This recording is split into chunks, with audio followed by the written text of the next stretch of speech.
At our annual staff appreciation dinner, my supervisor raised his glass and joked, "Here's to the one who stays late every night because she has no future to go home to." I forced a tight smile as everyone awkwardly laughed. That night, I casually mentioned his financial errors to the auditors, and within a month, the entire division was dismantled in shame. It happened 6 months ago, and I still think about it almost every night before I fall asleep.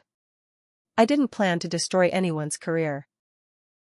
I didn't go into that dinner thinking I'd become the reason an entire division would fall apart. I just wanted to do my job, keep my head down, and not be laughed at in front of the people I work with every day. But that's not what happened. Let me start from the beginning. I worked, in the Federal Procurement Division for a government contractor based out of Arlington, Virginia. The job isn't flashy. It's spreadsheets, audits, approvals, and a ton of boring details no one cares about unless something goes wrong. For most of my 10 years there, I kept quiet and worked late. I handled everything. I took care of other people's mistakes. I was the one people relied on when they needed things cleaned up fast, without questions. I never complained.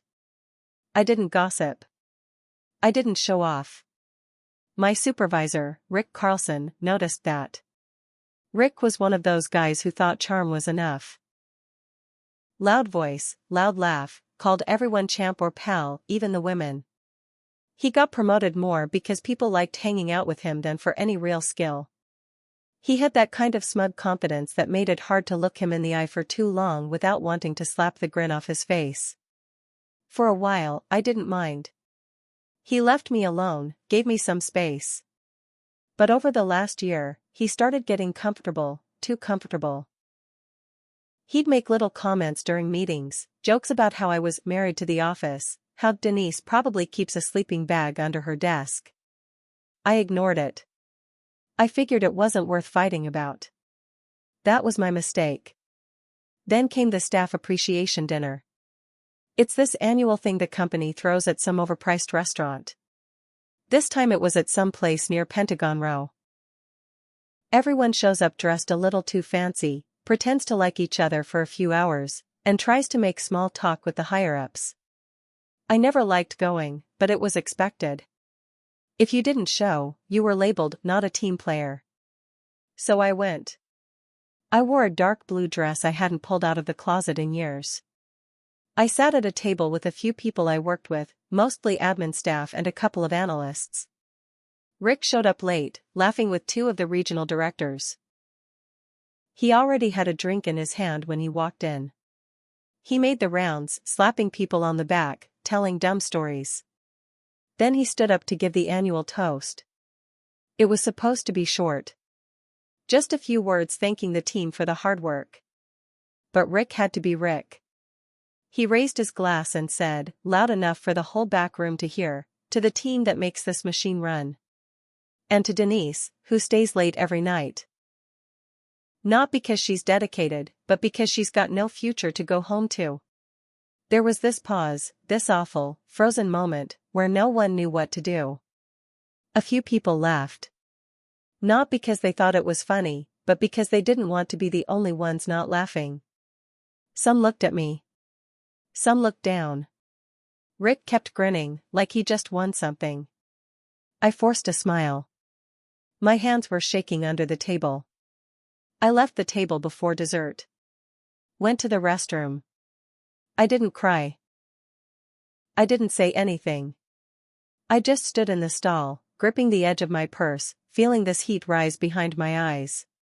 Not anger. Not yet. Just this heavy weight in my chest. I didn't even know what it was at the time. But now I know. It was clarity. Rick thought I was small. He thought I was weak. He thought I was the kind of person you could humiliate without consequences. But I wasn't. Not anymore. See, I'd been noticing things for months. Weird invoice numbers, duplicate payments, high-dollar purchases from small vendors with no real online presence. At first I thought it was just sloppy paperwork. But the patterns were too specific. Too neat. It was always the same vendors. Always just under the amount that would require secondary approval. And always signed off by Rick. I'd asked about it once, casually. Rick brushed it off, told me it was internal flex funding for emergency needs. Told me not to worry about it. That was a red flag. But I let it go. Until that night. When I got back to my apartment, I didn't eat. I didn't even take off the dress. I just sat at my kitchen table and opened my work laptop. I spent the next 3 hours pulling every file I'd quietly backed up over the last 9 months. I never meant to use them. I just kept them because something felt off. Now I saw it for what it was. The fake vendors. The padded invoices. The client gifts that somehow included airline miles and wristwatches. Thousands and thousands of dollars, shuffled around like a shell game. I didn't go to our internal compliance officer. His name's Ken, and he's Rick's friend. They've been tight since college. Play golf together. Grab drinks after hours. If I went to him, it would all disappear. I'd be labeled a problem. I'd probably be pushed out slowly until I had no choice but to quit. But last year, I went to a compliance training conference. It was one of those boring hotel ballroom things with stale bagels and terrible coffee. I met a woman there named Adrienne Soto. She worked in external audits, Office of the Inspector General. She gave me her card. I found the card in my desk drawer. Emailed her from a private account. Simple message. Hi Adrienne. I came across some questionable procurement activity tied to federal funds. Can I send something to you confidentially? She replied the next morning, yes. Send physical copies only. Use this P.O. box. Do not use your work systems. I printed everything. Put it in a plain envelope. Mailed it 2 days later. And then I waited. 2 weeks later, 3 people from the audit team walked into our office unannounced. They had badges. They said they were conducting a routine compliance sweep. No one suspected anything at first. These kinds of things happen every couple of years. But they didn't leave after a day. Or 2. They stayed. They asked questions.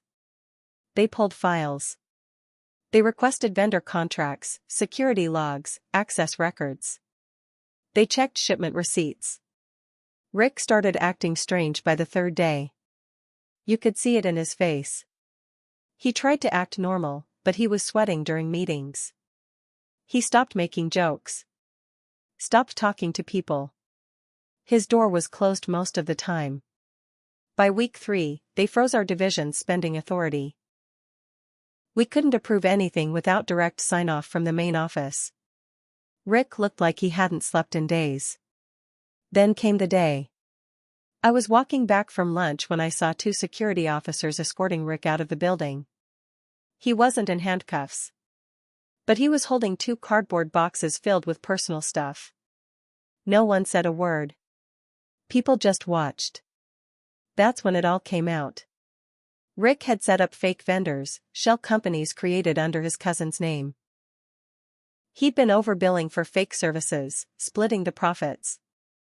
Some of the money went to personal expenses, travel, watches, luxury car rentals. There were fake receipts, altered timestamps, and even forged approval signatures. They traced almost $2.3 million in fraudulent activity over 3 years. But it didn't stop with Rick. Others had signed off too. Some knowingly. Some just lazy. A few directors were retired early. Ken stepped down a month later. Internal email said it was for personal reasons. Right. By the end of the investigation, our entire division was dissolved. The name doesn't even exist anymore in the company org chart. Everyone was either reassigned, terminated, or quietly pushed out. Me? I got transferred to a satellite office in Richmond. No demotion. Same salary. Less pressure. Fewer people. No one knows it was me. Not officially. But sometimes I get emails from old coworkers. Just one sentence. I hope you're doing okay. Glad you landed on your feet. It had to be done. They know. And I think they're grateful. I don't regret it. But that's not the end. Because a few weeks ago, I found something else. Something I hadn't noticed before. And it changes everything. So here's where things got weird again. A few weeks into my transfer to Richmond, I started going through the files from the old division that had been sent with me.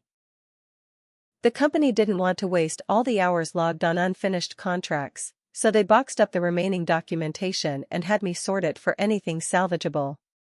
It was supposed to be boring.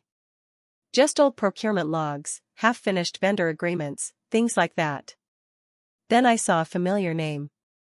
Not Rick's. Not any of the usual vendors we already knew were part of the scam. It was a mid-sized logistics company out of Baltimore, Bayline Transport. That name stuck out because I'd seen it once before, over a year ago. Back then, I remember thinking the file was strange because the delivery signatures were all scanned PDFs, not the normal electronic logs we used with our verified carriers. I had flagged it once, but Ken had closed the report almost immediately, saying it was cleared by upper ops. Now, sitting alone in this quiet Richmond office, I had the full file. Every invoice. Every shipment.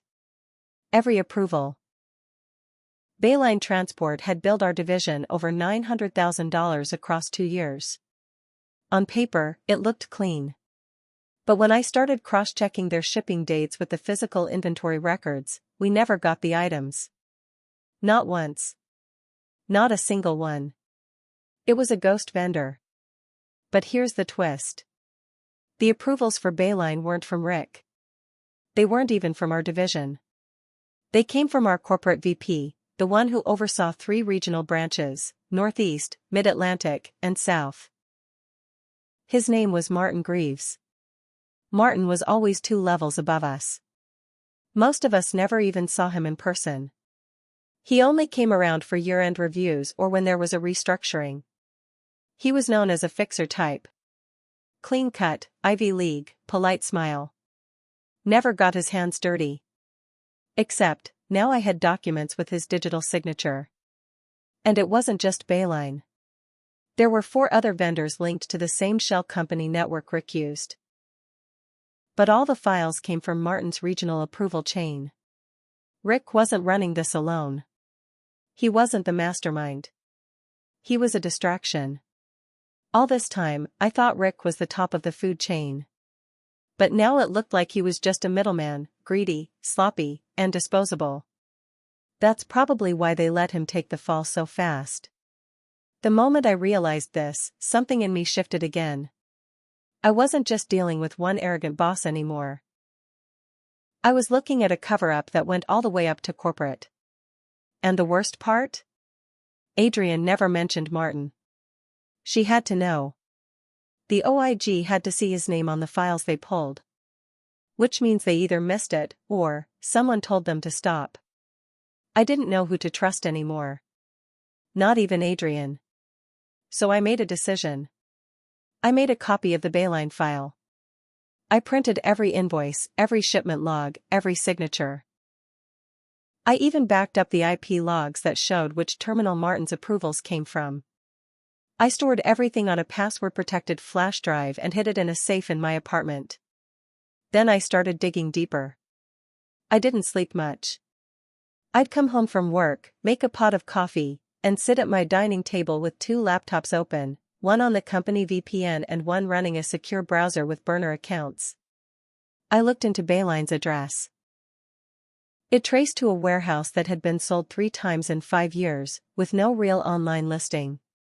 The owner of the shell company tied to Bayline? A man named Louis Greaves. Martin's younger brother. It was right there. On public business records. No attempt to hide the last name. That's how sure they were no one would look. That's when I knew Rick was just part of a machine. Martin built the whole thing. And now that Rick was gone, Martin was free to move on, maybe even build the same system somewhere else. Unless I stopped him. But I couldn't go through Adrian. I couldn't go to internal compliance. I couldn't use company channels. I needed someone outside. Someone with real power. Someone who wouldn't play politics. So I called in a favor. Back when I first moved to DC, I dated a guy named Jared.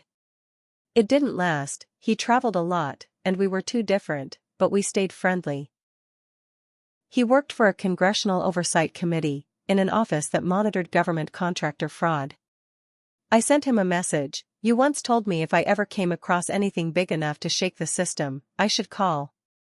This is that call." He replied in 2 hours.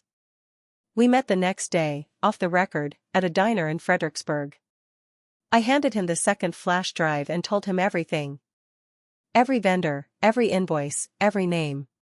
He listened carefully. Never interrupted.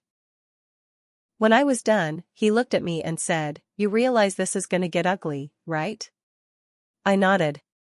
I didn't care anymore. I'd already watched one arrogant man crash and burn. I was ready to light the match for the next one. 3 weeks after I gave Jared the flash drive, things started moving. At first, I didn't know anything was happening. It was quiet. Too quiet.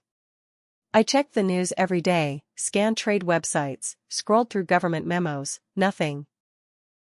Not a word about Bayline, Martin Greaves, or the shady approvals. Then I got a call. It was blocked. I normally don't answer those, but something told me to pick up. A man's voice, calm and steady, said, "You need to stop looking into Greaves." That was it. No name. No hello. Just a warning. Then the line went dead. I sat there with the phone pressed against my ear for a solid minute after the call ended. My heart was pounding so hard I could feel it in my teeth. I texted Jared immediately. I just got a threat. A voice told me to stop looking into Greaves. Do you know what's happening? He didn't respond right away. 15 minutes later, I got a short reply, "I didn't tell anyone your name. Keep your head down. I'll call you later." The next day, Jared called me from a burner phone. He sounded different. Tense. I could hear traffic in the background, like he was walking fast, maybe even looking over his shoulder. He said one of his superiors had taken the file up the chain to a subcommittee that oversees federal contracts. But somehow, Martin already knew. Someone leaked it. Jared was furious. He said there was supposed to be a secure channel. That only 4 people saw the file, and 2 of them were career civil servants with spotless records. The other one? Congressman Aaron Vessler, chair of the Oversight Subcommittee. Vessler and Martin went to college together. They show up in photos at fundraisers, golf tournaments, galas. Suddenly, it all made sense. Martin wasn't just some VP abusing his power. He was protected. Tied into the system. He had friends in the government watching his back. That's why Adrian didn't push higher. That's why no one looked past Rick. That's why Bayline kept getting payments long after it should have raised flags. I'd stepped into something deeper than I understood. But I wasn't going to back down. I couldn't. Because around this same time, something happened that changed everything. Something that made it personal in a way I didn't expect. My apartment was broken into. They didn't steal anything. Not the TV, not my laptop, not the cash I kept in a kitchen drawer. But they searched. They pulled open every cabinet. Dumped my closet. Opened every folder in my filing cabinet. And the small fireproof safe in my bedroom? It was gone. That's where I kept the original flash drive.